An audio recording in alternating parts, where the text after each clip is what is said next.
ایک بات وَإِذَا سَأَلَكَ عِبَادِي عَنِّي فَإِنِّي قَرِيبٌ أُجِيبُ دَعْوَةَ الدَّاعِ إِذَا دَعَانِ فَلْيَسْتَجِيبُوا لِي وَلْيُؤْمِنُوا بِي لَعَلَّهُمْ يَرْشُدُونَ۔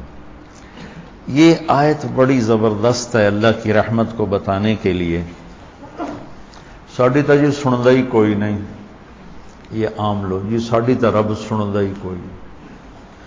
اور جو بیچارے ان پڑھ لوگ، پیر سائیں تہاڈی رب موڑ نہیں سکتا، ساڈی سندا کوئی نہیں، یہ اس سے بھی آگے چلے جاتے۔ او بھائی اللہ بڑا بے نیاز ہے، جس کی چاہے موڑ دے، جس کی چاہے سن لے، لیکن رب سب کی سنتا ہے، یہ یہاں بتانا ہے۔ وَإِذَا، ان نہیں، ان شرط ہے اور اذا ظرفیت ہے، تو ان کی بجائے اذا سے ایک دم اللہ کی رحمت کا دروازہ کھلتا ہوا نظر آتا ہے۔ اذا سألک، عنی پہلے ہونا چاہیے، عبادی بعد میں ہونا چاہیے۔ جب میرے بارے میں میرے بندے پوچھیں، اللہ کو صحابہ نے سوال کیا، یسألونک یسألونک یسألونک، کتنا قرآن میں ہے، یسألونک عن المحیض قل هو اذی، یسألونک عن الانفال قل الانفال للہ والرسول، یسألونک عن الاہلہ قل ہی مواقیت للناس، یسألونک عن الیتامى قل اصلاح لہم۔ جتنے بھی صحابہ نے سوال کیے وہ آئے ہیں یسألونک، یہ آپ سے پوچھتے ہیں، ٹھیک ہو گیا؟ تو یا حبیبی یا محمد، قل، آپ کہیے، یہ جواب ہے۔ یہ سارے قرآن میں طرز ہے، کچھ 14 کے 18 دفعہ یسألونک کا لفظ آیا ہے۔ صحابہ نے سوال کیا، اللہ کدھر ہے؟ قریب ہے تو مناجات کریں، دور ہے تو زور سے پکاریں۔ تو اس پر آیت یوں اترنی چاہیے تھی، یسألونک عنی، جیسے باقی آ رہا ہے سارے سوالوں کا جو لفظ آیا ہے یسألون، آپ سے پوچھتے ہیں، تو یہاں بھی ہونا چاہیے تھا آپ سے پوچھتے ہیں، عنی میرے بارے میں، قل تو آپ کہیے، ہوا قریب، کہ وہ تمہارے قریب ہے۔ یہ میری بات سمجھ میں آئی؟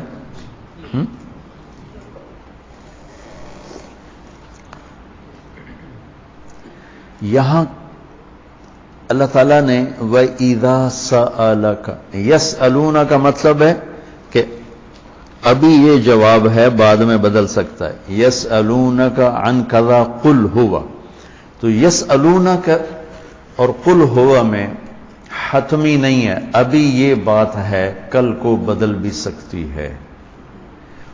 اذا کا مطلب ہے کہ یہ ابدی جواب ہے، یہ جواب قابل تبدیل نہیں ہے، یہ آگے جو جواب آئے گا وہ ہمیشہ کے لیے ہے۔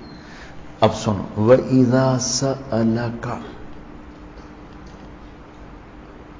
عبادی عنی، اپنے آپ کو بعد میں ذکر کیا اور اپنے بندوں کو پہلے ذکر کیا۔ اذا سألک الناس المؤمنون، یہ آ سکتا ہے نا، العباد، اذا سألک العباد، کیا کہا؟ عبادی، اللہ کو یہ سوال اتنا پسند آیا، اللہ کہ تم تو ہو ہی میرے بندے، میرے بارے میں اپنے آپ کو بعد میں ذکر کیا اور عبادی کو پہلے ذکر کیا۔ اب میں ایک مثال دیتا ہوں آگے، جو فإنی قریب، میں پوچھتا ہوں مولوی شاہد صاحب سے کہ مولوی عدنان کدھر ہیں، تو مولوی شاہد صاحب کے ذمے ہے جواب دینا کہ جی یہ بیٹھے ہیں، ٹھیک ہے نا؟ میں پوچھتا ہوں مولوی شاہد، مولوی عدنان کدھر ہیں، تو مولوی شاہد کے جواب دینے سے پہلے مولوی عدنان جی میں ہوں، کوئی فرق ہوگا؟ مجھے سمجھ میں نہیں آ رہا، شیخ رمزی واضح کرے تو کرے، مجھے سمجھ میں نہیں آ رہا کہ میں اس کو واضح کیسے کروں کہ اللہ کے نبی سے صحابہ پوچھ رہے ہیں، رب کے بارے میں بتائیں، تو اللہ تعالیٰ اس کو یوں لا کر کہتا ہے کہ یہ آپ سے میرے بارے میں پوچھیں تو میرے نبی آپ ہٹ جائیں میں جواب دیتا ہوں، میں ہوں تمہارے ساتھ ہوں، تمہارے پاس ہوں، شہرت سے زیادہ قریب ہوں، تمہارے ساتھ ہوں. تو کیسے کہتے ہو کہ میں تمہاری سنتا نہیں؟ اجیب دعوتن، دعوت الدع، دعا دعا بار بار پکارنا، اور دعوتن ایک دفعہ پکارنا. اللہ اس آیت میں کہہ رہا ہے کہ جو زندگی میں جس نے مجھے کبھی ایک دفعہ بھی پکارا ہو میں اس کی دعا پر بھی لبیک کہتا ہوں. یہ نہیں کہ میں نہیں میں سنتا ہوں، تم سنانے والے بنو. ہم تو مائل بکرم ہیں، کوئی سائل ہی نہیں، راہ دکھلائیں کسے راہ رو منزل ہی نہیں. کوئی مانگنے والے تو بنو. اور میں قربان جاؤں، اس نے مانگنے کے لیے تقوی نہیں مانگا. کتنی عجیب بات. اللہ کو پتہ ہے ہر آدمی تو تقوی والا نہیں ہو سکتا، نہیں، اور ہر آدمی علامہ بھی نہیں ہو سکتا، تہجد گزار بھی نہیں ہو سکتا، نمازی بھی نہیں ہو سکتا. ایک کام ہر آدمی کر سکتا، اللہ نے وہ لگا دے. مسلمان ہونا بھی نہیں لگایا.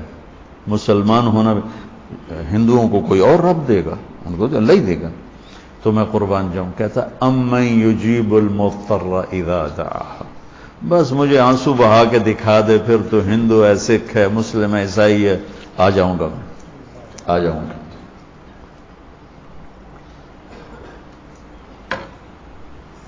سب کی سنتا.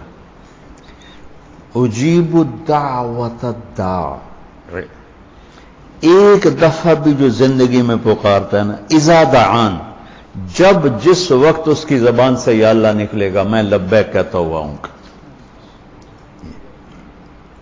تو اس آیت میں بڑی تسلی اللہ نے دی ہے، بڑی تسلی دی ہے کہ اللہ کو پکارو، اللہ سے، صرف اللہ سے مانگو، صرف اللہ سے مانگو. وَإِذَا سَأَلْتَ فَاسْأَلِ اللَّهِ وَإِذَا اسْتَعَنْتَ فَاسْتَعِنْ بِاللَّهِ. مخلوق سے مت مانگو. پکارنا ہے تو صرف اللہ کو پکارو. اللہ نے خوبصورت مثال دی، ان الذین تدعون من دون اللہ لن یخلقوا ذبابا. اللہ تعالیٰ فرماتا ہے مجھے چھوڑ کر میرے بنائے ہوئے بندوں سے مانگتے ہو، ان سے کہو ایک مکھی بنا کے دکھا دیں. اگر یہ ایک مکھی بنا کے دکھا دیں تو میں نہیں چھاڑ دے، نہ تو کل مانگ لے. ارے یہ مکھی کی ایک ٹانگ نہیں بنا سکتا، تو تم ان سے کیوں مانگتے ہو؟ ان سے مانگو، اس سے مانگو جس نے انہیں بنایا.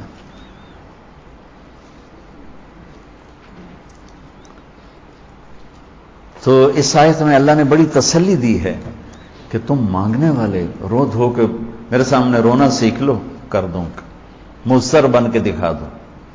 جیسے ہمارے ہاں دعائیں مانگی جاتی ہیں، ہاتھ ادھر ہوتے ہیں اور گا گا کے ربنا آتنا، یہ دعا ہے؟ یہ تو دعا کا مذاق ہے، اس کو دعا کہتے ہیں. اور پیچھے نمازیوں کو کوئی ہوش نہیں ہوتا کہ مولوی صاحب کیا دعا مانگ رہے ہیں. دعا تو ایک پکار، ایک فریاد ہے، عرش کو ہلا دے اگر کوئی تڑپ کے اللہ کو دکھا دے تو. اس کے بعد ایک بڑی خوبصورت بات آئی ہے، وہ بتانا چاہتا ہوں. احل لکم لیلۃ الصیام الرفث الی نسائکم ہن لباس لکم وانتم لباس لہن. بس یہ بتانا چاہتا. اتنی بڑی خیر کا ہے، اتنی بڑی سبحان اللہ.